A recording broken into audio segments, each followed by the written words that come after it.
যশোর সরকারি মাইকেল মধুসূদন কলেজে বহিরাগতদের হামলায় ৩ জন শিক্ষার্থী আহত হয়েছেন। এ ঘটনায় ২ বহিরাগতকে আটক করেছে পুলিশ। রোববার দুপুরে কলেজটির আব্দুল হাই কলা ভবনের সামনে এই ঘটনা ঘটে। আহতরা হলেন কলেজের দর্শন বিভাগের ৪র্থ বর্ষের শিক্ষার্থী আব্দুস সামাদ, ফিনান্স ও ব্যাংকিং বিভাগের নাইমুর ইসলাম নোমান এবং ইতিহাস বিভাগের জাহিদ হাসান সেজান। তারা বর্তমানে যশোর ২৫০ শয্যা জেনারেল হাসপাতালে চিকিৎসাধীন। আটক ব্যক্তিরা হলেন যশোর শহরের কাজীপাড়া ও রেলগেট এলাকার বাসিন্দা ইমরান আল মাসুদ ও সাজ্জাদ হোসেন। প্রত্যক্ষদর্শীরা জানান, সকালে কলেজের দক্ষিণ গেট দিয়ে মোটরসাইকেলে বেপরোয়া গতিতে প্রবেশ করে ইমরান ও সাজ্জাদ। এক পর্যায়ে তারা শিক্ষার্থী আসিফের সাইকেলের সঙ্গে ধাক্কা লাগিয়ে ফেলে দেন এবং তাকে অকথ্য ভাষায় গালাগালি করে। বিষয়টি কলেজের অন্য শিক্ষার্থীরা তাদের কাছে জানতে চাইলে উল্টো উত্তেজিত হয়ে এলো পাতাড়ি মারধর শুরু করে। এক পর্যায়ে হামলায় ছুরি আঘাতে ৩ জন শিক্ষার্থী আহত হন। আহত আব্দুস সামাদ জানান, কলেজে ভর্তি হতে আসা শিক্ষার্থীদের সহায়তার জন্য আমরা হেল্প ডেস্ক করেছিলাম। সেখানে বসে থাকার সময় দেখি ২ বাইক আরোহী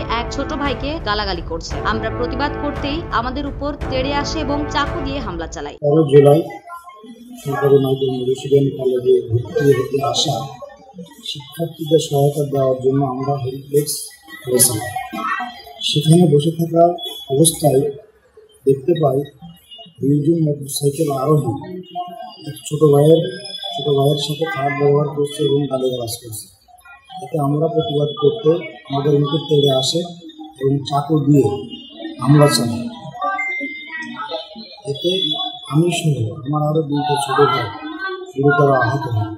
বিষয়টি অবগত হয়ে কলেজ প্রশাসন পুলিশে খবর দেয়। পরে পুলিশ ঘটনাস্থল থেকে ২ হামলাকারীকে আটক করে এবং তাদের কাছ থেকে একটি চাইনিজ ছুরি উদ্ধার করে। এ বিষয়ে কলেজের অধ্যক্ষ ডাক্তার মিজানুর রহমান বলেন, শিক্ষার্থীদের উপর হামলার ঘটনায় ২ বহিরাগতকে আটক করে পুলিশে সোপর্দ করা হয়েছে। আইন শৃঙ্খলা রক্ষাকারী বাহিনী প্রয়োজনীয় ব্যবস্থা নেবে। যশোর কোতোয়ালি মডেল থানার ভারপ্রাপ্ত কর্মকর্তা ওসি আবুল হাসনাত বলেন, দুপক্ষের তর্কতর্কিতেই মারামারি হয়। এ ঘটনায় ২ জনকে আটক করা হয়েছে।